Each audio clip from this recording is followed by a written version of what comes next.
à tous, nous sommes le 2 février, voici l'actualité principale de ce lundi. Depuis des décennies, l'association Expression 55 utilise l'espace Saint-Louis de Bar-le-Duc pour organiser ses expositions et diverses animations. Et depuis 2024, le lieu a été mis en vente et l'avenir de l'association était donc en suspens. C'est un guide pour les porteurs de projets. Les 14 et 15 février, le Salon de l'Habitat et du Développement durable revient à Bar-le-Duc.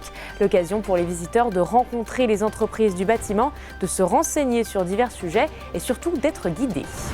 C'est la grande nouveauté du festival d'humour d'hiver, la soirée du rire. Ce vendredi 30 janvier, la scène du théâtre de Saint-Dizier accueillait une dizaine d'humoristes émergents pour un enchaînement de stand-up, un projet porté par deux bragards passionnés. La météo maintenant, un lundi très gris dans nos départements avec quelques éclaircies. Du matin vers le soir, l'ambiance restera humide et les températures seront relativement douces pour la saison, comprises globalement entre 5 et 9 degrés. À Bar-le-Duc, l'avenir de l'association Expression 55 s'est invité au cœur du débat. Installée depuis des décennies dans la chapelle Saint-Louis, l'association a vu son lieu historique mis en vente fin 2024.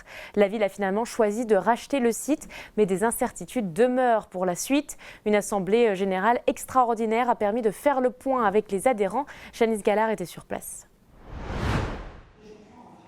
Représentations musicales, événements ou expositions sont organisées entre ces murs depuis plus de 35 ans par l'association Expression 55. Depuis sa création, près de 150 artistes se sont rendus dans la cité parisienne pour exposer leurs œuvres.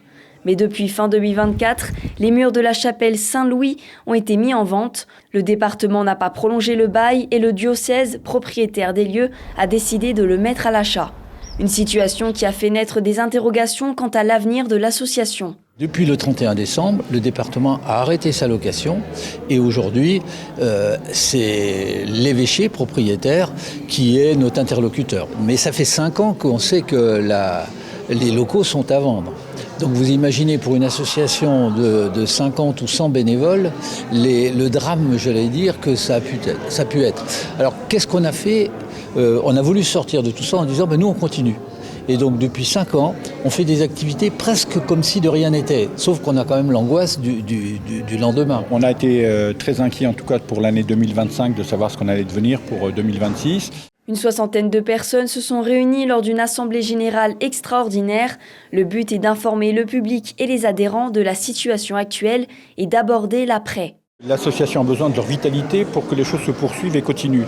Or, il est important en tout cas que les gens aujourd'hui n'aient pas envie de baisser les bras parce qu'ils ne savent pas ce qui va se passer dans l'année qui vient et les années futures. Au moins, les gens sont courants, c'est-à-dire qu'après ils s'engagent ou ils ne s'engagent pas, ça c'est la liberté de chacun.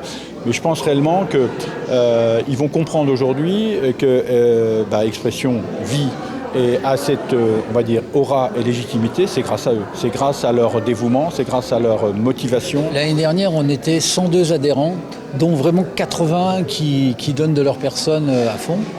Et on a, sur les 3 ou 4 grandes expos, l'expo Parcours Croisé, c'était 700 personnes, 700 visiteurs. L'expo des photographes, c'était 1100 visiteurs. La grande exposition d'été, c'était 5600 visiteurs. Donc c'est un lieu de vie et on a envie que nous le fassions vivre, mais aussi que, j'allais dire, des jeunes, des nouveaux, et c'est le message qu'on a envie de faire passer.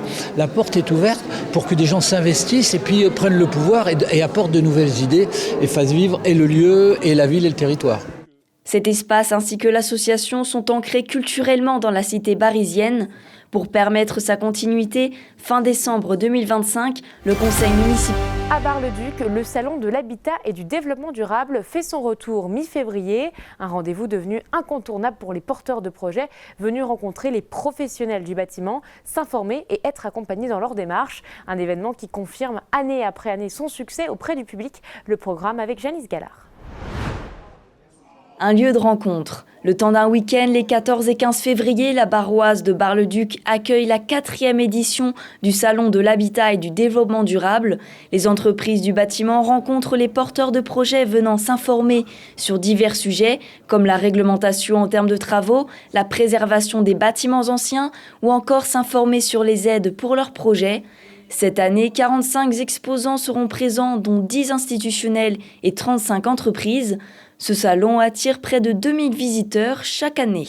Alors, au niveau des exposants, on va dire que la majeure partie des entreprises présentes se réinscrivent d'office pour le salon de l'année suivante. Donc on a fait très peu de communication à destination des entreprises puisque voilà, la Barroise est limitée en taille. Donc 45 exposants, c'est vraiment le maximum qu'on peut accueillir en termes d'entreprise. Donc c'est un salon grand public, mais les personnes ont pratiquement tout un projet derrière la tête. On n'est pas sûr de la simple visite, on en a un petit peu à la marge, hein, mais je pense qu'on va dire 75% des personnes qui viennent visiter ce salon ont un projet soit de construction, soit de rénovation. Enfin, il y a vraiment quelque chose qui les intéresse. Elles ont besoin d'infos à venir chercher sur le salon.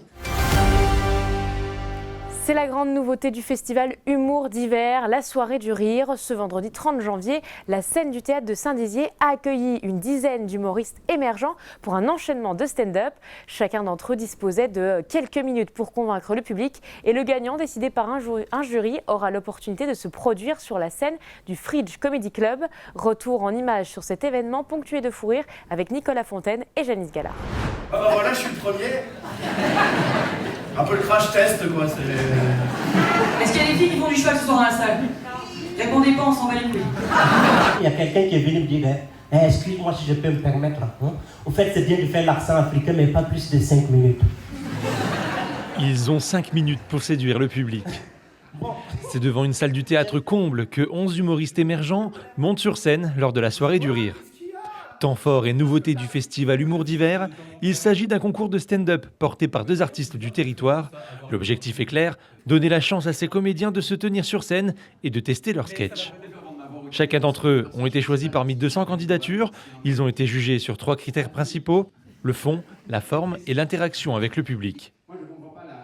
Ce soir, le public ne sera pas le seul à devoir être convaincu, mais également un jury composé de 5 personnes. Cette soirée, c'est une première soirée pour nous, c'est vraiment un grand test en fait finalement.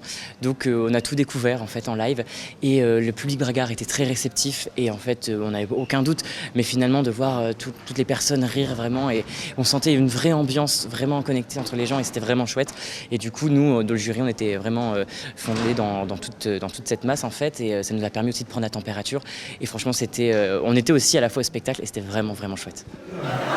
Le coup d'échappement un peu encrassé, mais bon, ça fait le taf. Monsieur a dit que ça fait le taf. Le temps défile, les artistes s'enchaînent et les rires fusent au théâtre. Les humoristes ont une chose en tête, remporter la victoire qui leur permettra de se produire sur la scène du Fridge Comedy Club à Paris, fondé par Kev Adams. Une fois chaque prestation passée et quelques minutes de suspense, le gagnant élu par le jury est enfin annoncé. Première position, gagnant à Saint-Dizier de la soirée du rire. J'ai nommé le grand, le beau David Gaudry. J'ai ressenti énormément de plaisir. Le public et moi, en fait, on était vraiment ensemble. Et il y avait vraiment une bonne énergie. Et je suis très content de mon passage.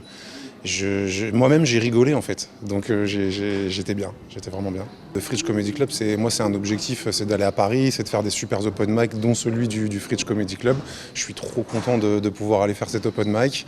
Je vais aussi faire des premières parties de celle de Farid à La Rochelle, moi je suis de La Rochelle, celle de Jean-Philippe Janssen.